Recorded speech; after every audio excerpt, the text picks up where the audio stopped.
We bring you a talk on environmental justice, public participation, and legal remedies. This talk was part of a webinar conducted by the Department of Justice. एक community जब कोई problem से जूझते हैं, ये हो सके कि एक खराब एयर क्वालिटी हो या तो उनका पानी का समस्या हो, वो पहले ही तो कोर्ट नहीं जा पाता है।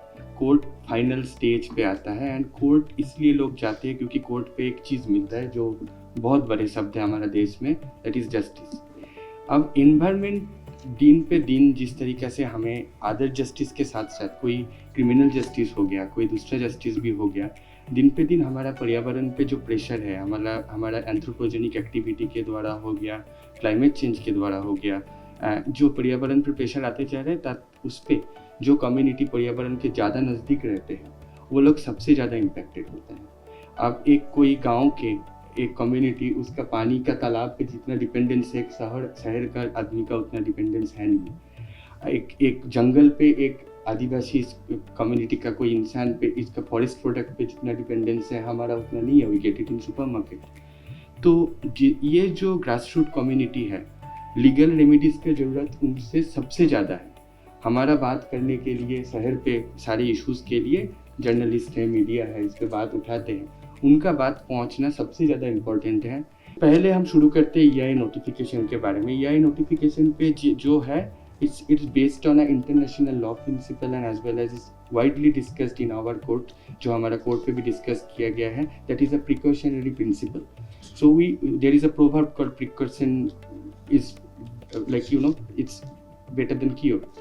Prevention is better than cure. So that's the idea, that we should take some precaution before we are coming up with some activity which is impacting the environment. For example, if we are coming up with an industry which is taking such and such groundwater, such and such cutting such that amount of forest, what will be the impact of that project on the local people, local environments? That need to be assessed before the project is constructed.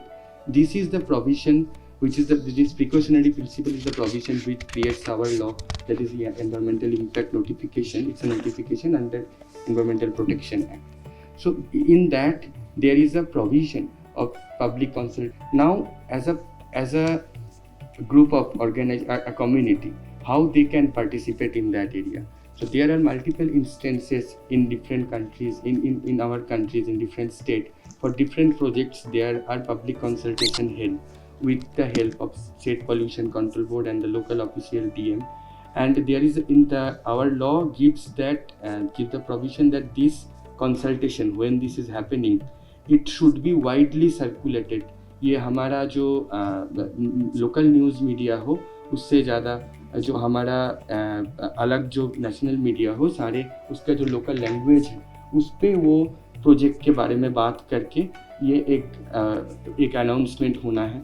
And उसके basis पे एक proper participation के द्वारा grass root का जो community, जो impacted community है, project affected community है, उनका प्रॉपर पार्टिसिपेशन के द्वारा एक अच्छे से डिस्कशन के तौर पे हमारे एक सॉल्यूशन या कोई एग्जिस्टिंग मिटिगेशन मेजर्स एक्स्ट्रा जो लेना चाहिए, उनका बातें एक डॉक्यूमेंट करके लीगल तरीक़ा से एक प्रोजेक्ट को आगे बढ़ाया जाए। और इसका क्लियरेंस तभी मिले जब ये सब चीज़ लीगली किया गया हो। उसके बाद ये जो प्रोविज़न है, ये हमें बहुत, एक कम्युनिटी कोई भी एरिया पे बहुत एम्पावर करता है उनका प्रोजेक्ट का उस पर इम्पैक्ट जो है उस पर बात करने के लिए, उनका जो इश्यूज़ है उन पे बात करने के लिए, उनका जॉब के रिक्वायरमेंट के से लेके एनवायरमेंटल इम्पैक्ट तक का बात करने के लिए सबसे ज़्यादा एक स्कोप हमें देता है।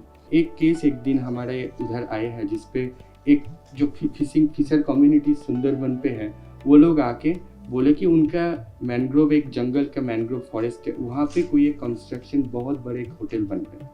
तो उनको बाकी जगह पे उनने गया है, उनको उतना रेमेडीज़ नहीं मिले, तो उनको कोर्ट के पास जाना है। तो हम लोग मैं एज अ डॉक्यूमेंट के तौर पे वहाँ पे जाके देखा कि एक बहुत कंस्ट्रक्शन 23 एकर्स ऑफ एरिया पे बहुत बड़ा एक कंस्ट्रक्शन वहाँ पे हो रहा है। वहाँ पे मैंग्रोव काटा जा रहा है एंड वहाँ पे जो स्कोप है उस पर वहाँ पे एक बड़ा होटल बन रहा है। तो हम लोग उसका लोकेशन लिए हैं, उसको एक जो टूल है GIS बोल के एक टूल होता है, उससे हम लोग देखें कि उसका क्या परिवर्तन, पहले क्या वहाँ पे मैंग्रोव हुआ करता था।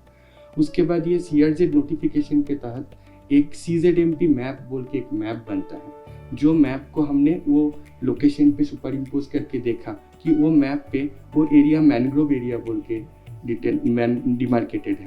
एंड CRZ नोटिफिकेशन पे ये क्लियरली बोला जाता है कि मैनग्रोव एरिया जो है उसको आप काट नहीं सकते हो, वहाँ पे आप कोई कंस्ट्रक्शन नहीं बना सकते हो।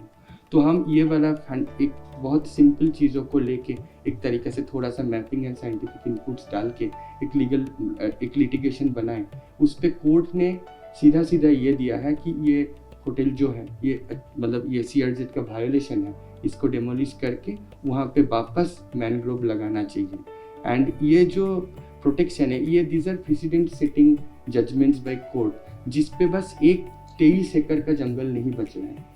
यहाँ पे पूरा सुंदरबन का एरिया का जो एक आइडिया है जहाँ पे यहाँ पे नहीं बनाया जा सकता है, इसका एक प्रेसिडेंट सेट हो रहा है। ये जस्टिस हमें कोर्ट से मिलता है जिसका इम्पैक्ट काफ़ी बड़ा होता है एंड इनका इम्पैक्ट काफ़ी लॉन्ग टर्म होता है। If we can do a simple engagement with this sort of compliance check and let the government know that this is not happening, then government takes proactive action on that.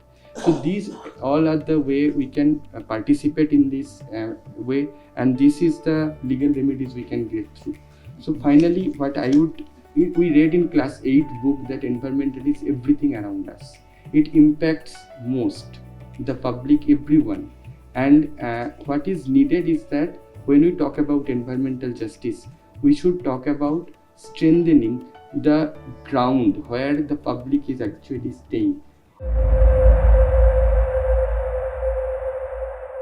Introducing the Delhi Law Citizen mobile app for the Indian citizens.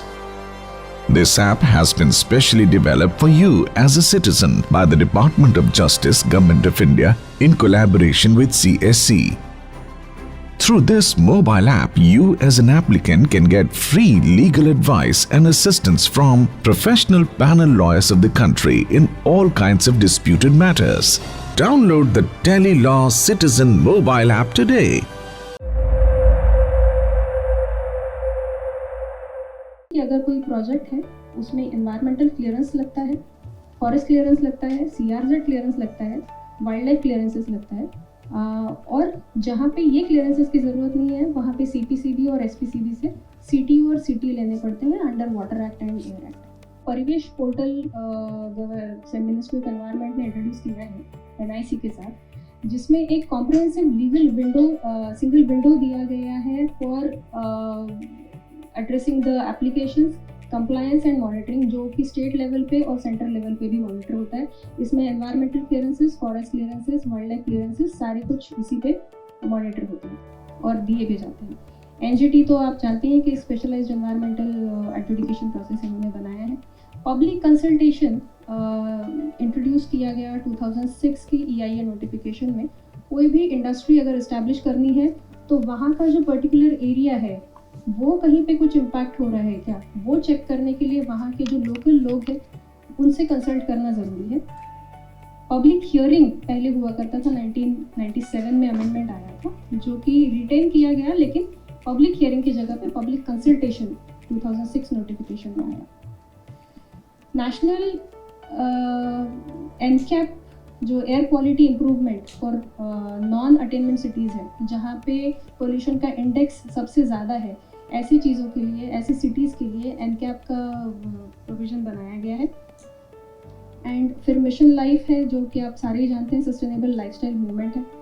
And Campa compensatory afforestation management authority बनाई गई है, जो कि जो project proponents हैं उनसे जो trees cutting के लिए बाद में जो फंड्स में रेज होते हैं वो मैनेज करना और उसका प्रॉपर यूटिलाइजेशन करना इस अथॉरिटी का काम है।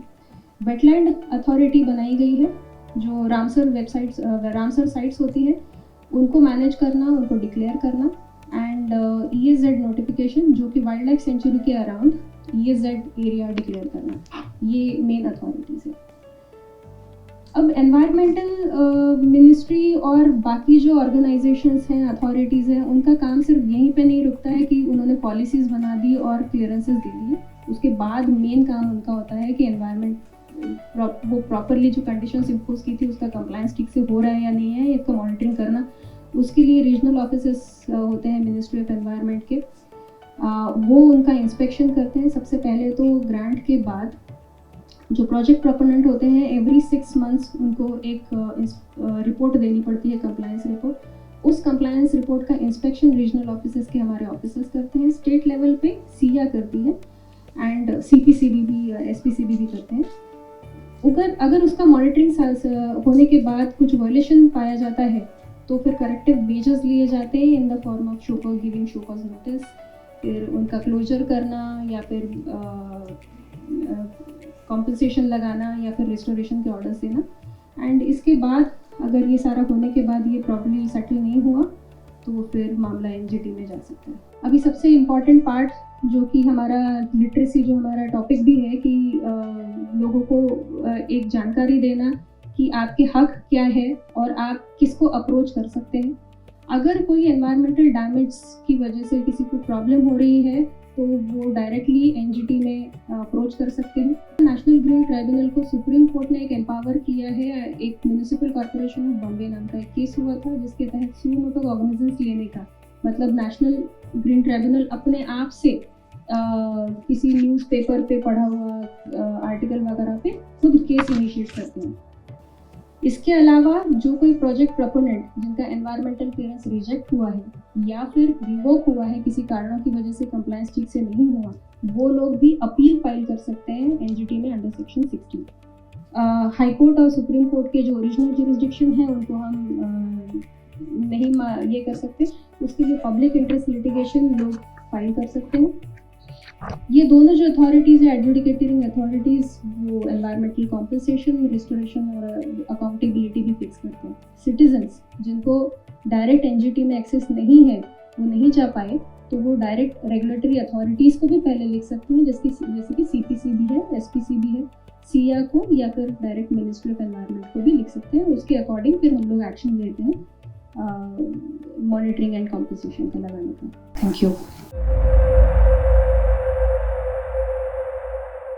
Introducing the Delhi Law Citizen mobile app for the Indian citizens. This app has been specially developed for you as a citizen by the Department of Justice, Government of India in collaboration with CSC. Through this mobile app, you as an applicant can get free legal advice and assistance from professional panel lawyers of the country in all kinds of disputed matters. Download the Delhi Law Citizen mobile app today